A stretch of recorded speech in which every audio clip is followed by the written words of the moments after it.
প্রাণপ্রিয় মুরব্বীরা, সমাবেশী ভাইরা, আমার ছোট ভাইরা, আমার দলীয় নেতৃবৃন্দ, আসসালামু আলাইকুম।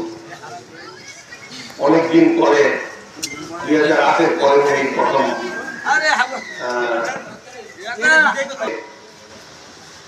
এখানে নির্বাচনী মিটিং এ আসছিলাম। এরপরে আর মিটিং নিষিদ্ধ করার সুযোগই ছিল না। আমাদের দেশে আসতে দাঁড়িয়ে মিটিং করবো কোথা থেকে। যাই হোক, সামনে একটা বড় দায়িত্ব আছে আমাদের সকলে। আমরা বেগম খালেদা জিয়াকে চতুর্থবারের মতো প্রধানমন্ত্রী বানাতে চাই, তাই না?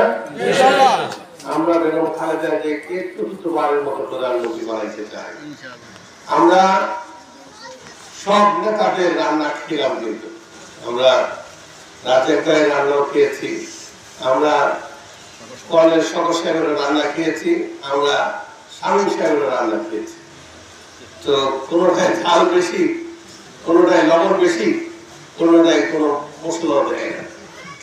তো দেখলাম যে এবার আমরা নিজেদের রান্না নিজেরাই করা, নিজেরাই খাবো নাকি ইনশাআল্লাহ।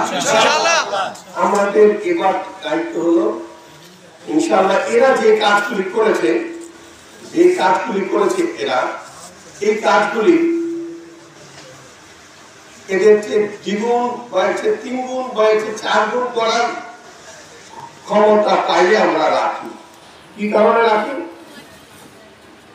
এদের নেতা কর্মীদেরই কাজ করবে কি নিজেরা ফুলা কলা গাছ করেছে, দেশের কথা এরা চিন্তা করে। এরা নিজেদের কথা চিন্তা করে নিজেদের ব্যবসা বাণিজ্য, নিজেদের অর্থ সম্পদ কিভাবে করবে সেই চিন্তা করেছে। আর আমরা মহান রব্বুল আলামিন আমাদের রাজনীতিতে ঢোকার আগে আমাদের আল্লাহ অর্থ সম্পদ দিয়ে দিয়েছে। আমাদের দেশের সম্পদ চুরি করে আমাদের অর্থ সম্পদ বাড়াইতে হবে। আল্লাহ তাআলা রব্বুল আলামিন আপনারা এদিকে ঘোরাঘুরি করলে আমি আনন্দ বিষয় সহ বর্ষার সময় দেখি যে বেড়াচাকরি প্রাইমারি স্কুলটা উঠে ধরেছে। তো বললো যে কিরণ সাহেব, তুমি এই স্কুলটা উঠাই দাও, স্কুলটা সব ঠিকঠাক করে দাও, এখানে পোলাপাই লেখাপড়া করতে পারে না। ঠিক তার 3 দিন না 4 দিন পরেই গণি তালুকদার গাজীগঞ্জের থেকে পাঠাই দিলাম, ঘরটা উঠাই দিলাম, পোলাপাই স্কুলে গেল। যে কোনো স্কুলের, মাদ্রাসা, মসজিদের খবর জানলে কিছু না কিছু আমার অনুদান আছে। আমি দেশের মানুষকে দিয়ে রাজনীতি শুরু করছি, নিয়ে রাজনীতি শুরু করে। আমি স্কুল দিয়েছি, মসজিদ দিয়েছি, মাদ্রাসা দিয়েছি, কলেজ দিয়েছি, রাস্তা দিয়েছি, বিদ্যুৎ দিয়েছি। আমি আগে দিয়েছি, তারপর আপনাদের কাছে তখন পৌঁছেছি। যাই হোক, এই ইতিহাস আপনারা সব ভালো করে জানেন। বেগম খালেদা জিয়াকে আমরা সখীপুরে এনেছিলাম। আমরা এই শরীয়তপুর ডেভেলপমেন্টের জন্য বেগম জিয়া যে ঘোষণাগুলি দিয়ে গিয়েছিলেন, সেই ঘোষণার কাজ অনেক দূর শুরু হয়ে গিয়েছিল। তারপর আমাদের সরকার পরিবর্তন হলো। 2001 সালে বিএনপি রাষ্ট্রীয় ক্ষমতা আসছে। অনেকে রাস্তাঘাট, অনেকে স্কুলে, অনেকে মসজিদের, মাদ্রাসা আমি কাবিখা দিয়েছি, তারপর টিয়ার দিয়েছি, কাবিটা দিয়েছি। অনেকে যতটুকু শীতের বেলা কম্বলের রাত 3টার সময় গড়ার দরজা লক করে কম্বল দিয়ে গিয়েছি, শাড়ি দিয়ে গিয়েছি আমি নিজে। তো আমরা যে স্বপ্ন নিয়ে আমরা কাজ করছি, এই স্বপ্ন বাস্তবায়ন করার জন্য আমাদের এই যে একটা বড় সম্পদ, সেটা হলো ফেরিঘাটটা। এই ফেরিঘাটটাকে কেন্দ্র করে এখানে অনেক ব্যবসা বাণিজ্য সৃষ্টি করা যায়। যে ব্যবসা বাণিজ্য গুলি করতে গেলে এখানে চাঁদাবাজি করা যাবে না। চাঁদাবাজি না করলে মানুষজন গাড়ি টাড়ি নিয়ে এদিকে আসলে মানুষ বলবে এই ফেরিঘাটটা ভালো এবং এই ফেরিঘাটে কোনো চাঁদাবাজি হয় না। তাতে হবে কি, আমাদের অঞ্চলের মানুষ অনেক প্রতিষ্ঠান করার চেষ্টা করবে, অনেক ইন্ডাস্ট্রি করার চেষ্টা করবে, অনেক গার্মেন্টস করার চেষ্টা করবে, অনেক কিছু করার চেষ্টা করবে। যে দেশে চাঁদাবাজি থাকে সেই দেশে ব্যবসায়ী প্রতিষ্ঠান, ব্যবসায়ী মালিকরা ব্যবসা করতে চায় না। আপনারা সবাই জানেন যে আমাদের জিসানবালা এই ঘাট নিয়েছে, এই নেওয়ার পিছনে অনেকগুলি কারণ আছে। কারণটা এখানে শান্তিপূর্ণ পরিবেশে সবাই যেন ব্যবসা করতে পারে, আর এই ঘাটটাকে কেন্দ্র করে যেন এখানে অনেক ব্যবসা প্রতিষ্ঠান গড়ে ওঠে এবং অন্যান্য মানুষ যারা গাড়ি দিয়ে দিক দিয়ে যায়, যারা বাস ট্রাক চালিয়ে যায়, তারা যেন বোঝে এই এলাকাটা চাঁদা মুক্ত, এই এলাকায় কোনো চাঁদাবাজি হয় না। সেই কারণও এটার সাথে জড়িত। আর অনেকের কাছ থেকে শোনা, আমার চোখে দেখা না, যেহেতু দীর্ঘদিন আমি এই ফেরিঘাট দিকে আসি না, অনেকের বক্তব্য এই ফেরিঘাটে অনেকে নাজেহাল হয়েছে, অনেক কাঁচা মালটাল নিয়ে ঘাটেই পৌঁছেছে। কারণ কি এটা আমি ঠিক জানিনি, বাট আমার কাছে বিআইডব্লিউটি এর লোকজন আমাকে অভিযোগ করেছে যে লিডার, স্বৈরা শাসক তো বিদায় হলো, এখন আপনি একটু ঘাটটার প্রতি নজর দেন, কারণ রাজনীতিবিদদের অভিযোগ হয়, রাজনীতিবিদরা ছেলে পেলে কন্ট্রোল করতে পারে না বলে এখানে চাঁদাবাজি হয়, এরকম একটা অভিযোগ আপনাদের প্রতি আছে। তখন তাদের পরামর্শ আর আমাদের এলাকার লোকদের সিদ্ধান্তের মোতাবেক এই ঘাটটা নেওয়ার জন্য সবাই সহযোগিতা করেছে এবং ঘাটটা আমার মধ্যে পাওয়া গিয়েছে। আমার বক্তব্য হলো, আমি তো আল্লাহ এত দিয়েছে যে আমি যদি ফজরে সেজদা দেই শুকরিয়া করার জন্য, আসার সময় যদি সেজদা উঠাই, শুকরিয়া শেষ হবে না। আল্লাহর কাছে লাখ লাখ শুকরিয়া, কিন্তু এত কিছু আল্লাহ আমাকে দেওয়ার পরে মান সম্মান ইজ্জত ভদ্রতা ব্যবসা বাণিজ্য আল্লাহ সবই আমাকে দিয়েছে, এরপরও যদি আমি এই দেশে রাজনীতি করে মানুষের কাছে চাঁদাবাজি করি, তাহলে আল্লাহর গজব আমার উপর করবে, তাই না? যে তোমাকে আমি এত দিলাম, তুমি আবার মানুষের লোভ করো কেন? সেই কারণে আর আমি যেটা কামাই সেটা হলো বৈধ, আর যদি চাঁদাবাজি করে তাহলে সেটা হবে অবৈধ। অবৈধ সম্পদ করলে সম্পদ থাকে না। দেখা যায়, দেখেন আপনি জুলুম জালিম করে এই ঘাট দিয়ে আপনি টাকা নিলেন, আল্লাহ রাখুন আপনার একটা পোলা ক্যান্সারে করে ঢোকে, তার পিছনে কোটি কোটি টাকা কেন দেন? এই যে মানুষকে ঠকাইছেন, এই যে জুলুমবাজি করছেন, এই যে চাঁদাবাজি করেছেন, তার খেসারত কিন্তু আল্লাহ দিয়ে।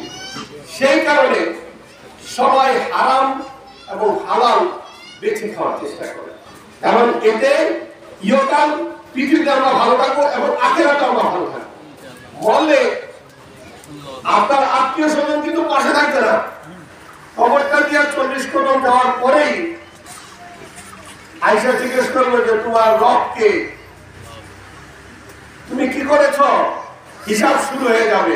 তখন কিন্তু মাসুম বালারে ঘুম করে পাওয়া যাবে না যে ভাই আমার এসে উদ্ধার করেন, হবে না। কি হয়েছে একটু ঘুম করে দাও, এই যে আয়েশা গুদারা লাগতেছে, একটু আমাদের ঘুম করে খাওয়াই দেবো, লাভ হবে না। আপনি যা ভালো কাজ করবেন আপনার আমল নামায় তা উঠবে, আপনি যা খারাপ করবেন আপনার আমল নামায় উঠবে, এবং এর জবাব আপনাকে দিতে হবে। কেউ দিবে না, আপনার ভাই বন্ধু ছেলে মেয়ে কেউ আপনার পাশে থাকবে না, সমস্ত জবাব আপনাকে দিতে হবে। সেই কারণে আমরা মহান রব্বুল আলামিনের কাছে আমরা ফরিয়াদ করবো, আল্লাহ আমাদেরকে প্রতিদিন হালাল খাওয়ার ব্যবস্থা করে দিন, আমরা যেন হারাম থেকে দূরে থাকি, আমরা যেন মসজিদের সাথে সম্পর্ক রাখি, আমরা যেন 5 ওয়াক্ত নামাজ পড়ি এবং মানবিক মানুষ হিসাবে একজনের বিপদে যেন আরেকজন আমরা পাশে গিয়ে দাঁড়াইতে পারি, আমরা যেন সমাজে উচ্ছৃঙ্খলতা না করি, আমরা যেন আরেকজনের উপর জুলুম না করি, আমরা যেন চাঁদাবাজি না করি, আমরা যেন সমাজে বিশৃঙ্খলা সৃষ্টি না করি। সেই কারণে আমাদের মনে মাথায় রাখতে হবে, আমাদের মাথায় রাখতে হবে যে আমরা যেন একটা ভালো লোকের দল করি, রাজনীতি করি। কারণ আমি ভালো, আমার নেতা কর্মীরা সব খারাপ, তাহলে মানুষ বলবে এই লোকটা ভালো কথা বলে আর তার কর্মীরা সব খারাপ। আমি যেহেতু ভালো, আপনাদের সকলকে ভালোভাবে চলতে হবে। আমি যদি সুদ করি আপনারা সুদ করুন, আমি যদি চাঁদাবাজি হয়ে তাহলে আপনারা চাঁদাবাজি করেন। কারণ মসজিদে ভুল সুরাকে যদি নামাজ পড়ে দোষটা হুজুরের কাছে আপনারও হুজুরের। আমি এলাকার রাজনীতি করি, আমি যদি ভালো রাজনীতি শিখাই তাহলে আপনারা ভালো আর যদি খারাপ রাজনীতি শিখাই তাহলে কেমন দিন কার পয়সা দিতে হবে আমার। আমি আপনাদের খারাপ রাজনীতি শিখাইলাম কেন? আমি আপনাদেরকে হারাম খাওয়ার জন্য বলবো না, জুলুম করার জন্য বলবো না। আপনারা ভালো মানুষ হিসাবে এই সমাজে প্রতিষ্ঠিত, এই সমাজ জানুক একটা ভদ্র সভ্য সমাজ। আমাদের এই সমাজে আমরা চাঁদাবাজি করি না, আমরা অন্যায় করি না, আমরা জুলুম করি না, আমরা বিচার করে ঘুষ খাই না। যাই হোক, রাজনীতিক বক্তব্য দিলাম না, শুধু বক্তব্য সবাই আসুক, তখন রাজনীতিক বক্তব্য দিব। শুধু একটু কথায় রাখবেন, আমাদের নেতা তারেক রহমান বলেছেন আওয়ামী লীগের সাথে আঘাত করা যাবে না। এখন যদি আপনারা আমাদের জিজ্ঞেস করেন ভাই এই ধরনের বাদুরি খাই বের করতে, আপনারা জিজ্ঞেস করবেন আমাদের আপনি এই কথা বলেন বাতি খাই বের করতে। আমার বোনের জামাই হলো তাজউদ্দিন সাহেবের বড় বোনের ছেলে, আওয়ামী লীগের বড় নেতা ছিল, বাংলাদেশের প্রধানমন্ত্রী ছিল। এখন রাজনীতির জন্য আত্মীয়তা ছেড়ে দিব না, কিন্তু রাজনীতির সাথে কোনো আত্মীয়তার কোনো ছাড় নাই। আমি বিএনপি, যারা আওয়ামী লীগ করে তারা আওয়ামী লীগ।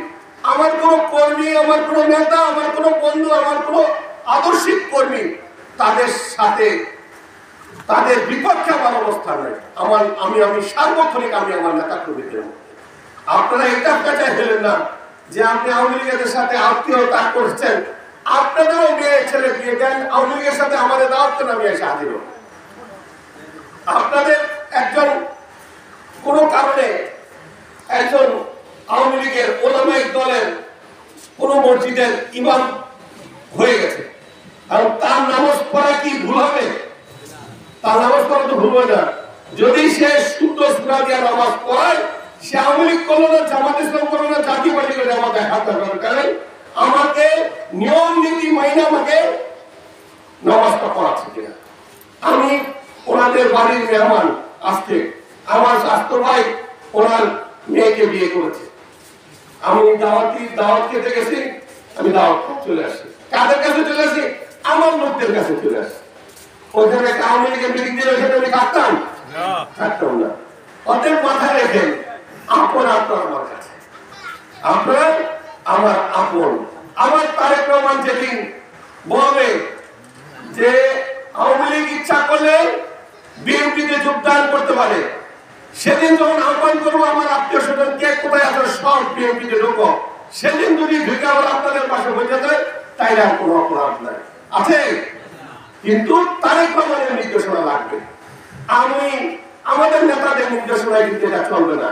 এটা বন্ধ করে রেখেছে যে তারেক রহমান একত্রে হাঁটতে পারবো, একত্রে চলতে পারবো। আমি দেশ বিদেশে যাই, পাশে যদি আওয়ামী লীগের নেতা বসে প্লেন দিয়ে যায়, আর যদি দেখি যে আওয়ামী লীগ, আমি তো প্লেন দিকে লাভ দিতে পারবো না, প্লেন দিকে নাই যেতে পারবো না, যাইতে পারবো, চলতে পারবো, কিন্তু অন্য কিছু চলবে না। ঠিক আছে? তো আপনাদের কাছে ভয় পাওয়ার কোনো কারণ নেই। যারা গত 18 বছর এই দুঃশাসনের মধ্যে দিয়ে যারা বিএনপি করেছেন, যারা সাচ্চা ইমানদার বিএনপি লোক। অতএব যারা জুলুম করেছেন, যারা অন্যায় করেছেন, তাদের চুল পরিবার কোনো ছাড় নয়, কোনো অবস্থাতে ছাড় নয়। আমি এই সৈয়দপুরের ইমাম বিএনপি। এখন আমাদের যদি শয়তানে ধরে ফেলে তাহলে বিএনপির অবস্থা কি হবে? অতএব খেয়াল রাখেন, আপনাদের নিজেদের জন্য দরদুরুস পয়লা নিজের বুকে ফুটিয়ে আবার আমার জন্য কিছু সুছাইলেন, আল্লাহ কি জন্য ঠিক নাই গো, একজন ইমান ঠিক নাই, একজন ইমানটা বেঈমান না হয়ে যায়, আপনারা দোয়া করবেন। কারণ আমি ইমান, আমি একটা দোয়া চাইলে তো হবে না, আপনারাও তো আমার জন্য দোয়া করতে হবে। আমাদের ইমান আল্লাহ ঠিক নাই, ইমানের সাথে তাই ঠিক করো, আমাদের সাথে যেন বেসাই গুছায় না যায়। ঠিক আছে? যাই হোক, আপনারা দোয়া করেন, আপনারা ভালো থাকেন।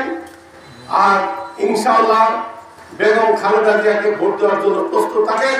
তারেক রহমান অচিরেই বাংলাদেশে আসবে, পরিজন পাঠিয়ে দিয়েছে, ইনশাআল্লাহ প্রস্তুতি চলছে। তারেক রহমান আসবে, আমরা সবাই তারেক রহমানকে এয়ারপোর্টে রিসিভ করতে যাব। সাথে সাথে তারেক রহমানের নেতৃত্বে সারা বাংলাদেশে জাতীয়তাবাদী দল শক্তিশালী এশিয়ার সর্ববৃহৎ প্রকাশিত এশিয়ার সর্ববৃহৎ দল বিএনপি। সেই বিএনপিকে তারেক রহমান মডেলে, তারেক রহমানের নেতৃত্বে শক্তিশালী বিএনপি গড়ে তোলা হবে।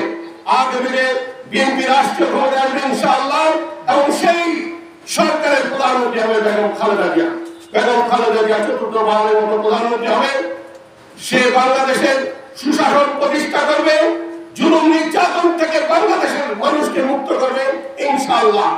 সবাইকে ধন্যবাদ জানিয়ে, সবার কাছে দোয়া চেয়ে, সবার জন্য দোয়া দিয়ে আল্লাহ হাফেজ। আসসালামু আলাইকুম।